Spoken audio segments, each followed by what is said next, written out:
এদের উদ্দেশ্য লক্ষ্য একটাই, বাংলাকে অপমান করা, বাঙালিকে বাংলাদেশি বলে আখ্যায়িত করা, বাংলা ভাষাকে ব্যঙ্গ বিদ্রুপ করা।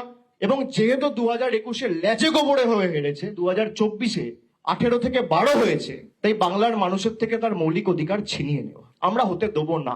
হাইকোর্টে এক গালে থাপ্পড় মেরেছে, সুপ্রিম কোর্ট আর এক গালে থাপ্পড় মেরেছে। বাংলাকে ভাতে মারবে, বাংলা ও বাঙালিকে কিভাবে টর্চার করা যায়, এটা 2024-এ হেরে 21-এ হেরে তারপরও শিক্ষা নেয়নি। এই 100 দিনের টাকা তো আমরা ছিনিয়ে আনবো, আইনত আমরা লড়বো, কন্টেম্প্ট ফাইল হবে, তার সাথে পলিটিক্যাল লড়াইও হবে।